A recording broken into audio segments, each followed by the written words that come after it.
এই ম্যাচে বোলাররা একতরফা ম্যাচ জেতালো আরসিবি কে। তাদের ব্যাটিং স্ট্রং ছিল এটা তো আমরা জানতাম, আর এই ম্যাচে তারা দেখিয়ে দিল তাদের বোলিং ক্যাপাবিলিটি। পিচ একটু স্লো ছিল এবং সেখানে একটু আনইভেন বাউন্সও ছিল, আর সেটাকে দুর্দান্ত ভাবে কাজে লাগালো আরসিবির বোলাররা। হ্যাজেলউড দেখিয়ে দিলেন তিনি কেন আরসিবির জন্য এত ইম্পর্টেন্ট একটা প্লেয়ার।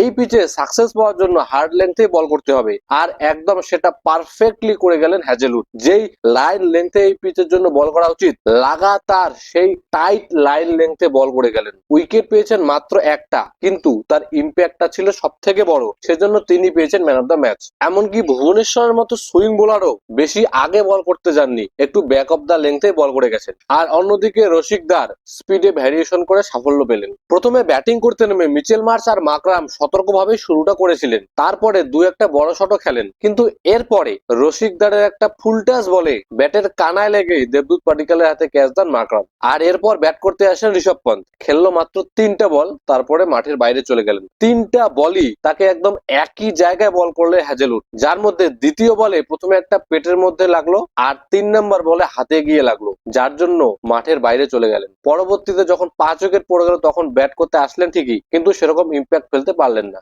ঋষভ পন্থ মাঠের বাইরে যাওয়ার পরে নিকোলাস পুরান আসলেন ব্যাট করতে। তাকে একদম পুরোপুরি বেঁধে রেখেছিল হ্যাজেলউড, আর শেষ পর্যন্ত সেই বাঁধনটা ভাঙতে গিয়ে একটা শট খেলতে গিয়ে বোল্ড উইকেট হলেন। প্রথম 7 ওভারের মধ্যে 3 ওভারে করেছিল হ্যাজেলউড, আর সপ্তম ওভারে উইকেট নিয়েছিলেন পুরানের। আর এর পরে মিচেল মার্শ 2 একটা শট খেললো, কিন্তু তাকে বোল্ড করে দিল ক্রুনাল পান্ডিয়া।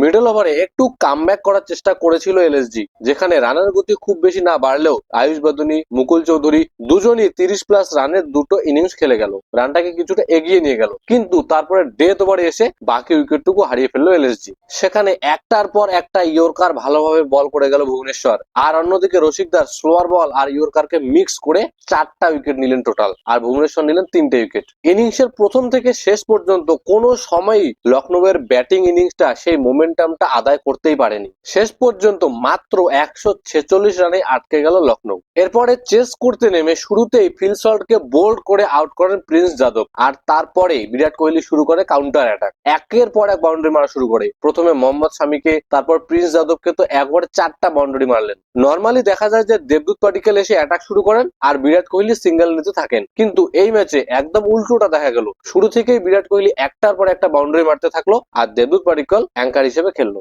পাওয়ার প্লে শেষ হওয়ার পরে বিরাট কোহলি মিডল ওভারে একটু স্লো হয়ে যান, তখন রজত পাতিদার এসে বড় শট খেলা শুরু করে। একটার পর একটা ছক্কা মারতে থাকে, তার ন্যাচারাল স্টাইলেই ব্যাটিংটা সে করতে থাকে। আর পাতিদার আউট যাওয়ার পরে জিতেশ শর্মা এসে বড় শট খেলা শুরু করে। একটা ছোট্ট মাত্র 147 রানের চেস হলেও আরসিবি তাদের ব্যাটিং টেম্পোটাকে নষ্ট হতে দেয়নি। তারা তাদের ন্যাচারাল ব্যাটিং স্টাইলটাকে এই ম্যাচেও ধরে রেখেছে। প্রত্যেকটা ব্যাটার এসেই বড় শট খেলছে। এর মধ্যে কোহলি 49 রানে আবেশ খানকে একটা বড় 6 মারতে গিয়ে ক্যাচ আউট যান। তারপরে টিম ডেভিড আর রোমারিও শেপার্ড বাকি কাজটুকু সারেন। তারা দুজনই এসে একটা 6 একটা করে 4 মারে। 15 ওভারেই 147 রানটাকে চেস করে ফেলে আরসিবি। আগের বারের তুলনায় এবারের আরসিবি টিমটাকে আরো বেশি ডেঞ্জারাস মনে হচ্ছে। প্রথমে ব্যাটিং করতে নামলে 250 রান করে দিচ্ছে, আর প্রথমে বল করতে নামলে বিপক্ষ দলকে খুব কম স্কোরে আটকে দিচ্ছে, বা সেই স্কোরটা যদি 200 পার হয়ে যায় তবুও তাদের ব্যাটাররা দ্বিতীয় ব্যাটিং করতে নেমে বড় রানগুলোকেও ইজিলি চেস করে দিচ্ছে।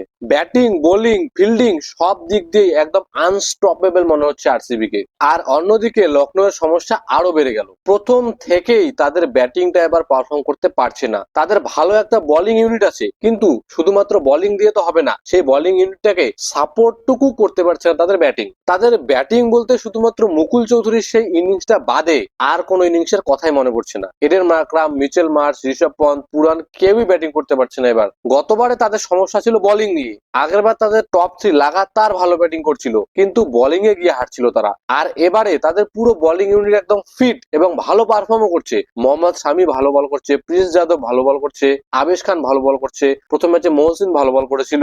তাদের বোলিং এর মধ্যে সেই ক্যাপাসিটিটা আছে, পারফর্মও করছে, কিন্তু তাদের ব্যাটিংটা এবার একদমই ক্লিক করছে না। একজন ব্যাটারও পারফর্ম করতে পারছে না এবার। তার উপর থেকে ঋষভ পন্থের ইনজুরি কতটা সিরিয়াস সেটাও একটু দেখার বিষয়। পরে ব্যাট করতে নামলো ফিল্ডিং এ আসেননি ঋষভ পন্থ, তার বদলে ক্যাপ্টেন্সি করলেন পুরান, আর কিপিং করেছেন মুকুল চৌধুরী। তাদের ব্যাটিং কে ঠিক করার জন্য তারা পরবর্তী ম্যাচে কি করে সেটাই এখন দেখার বিষয়। ব্যাটিং ঠিক করতে না পারলে তাদের এই সিজনে কোনো আশাই নেই আর।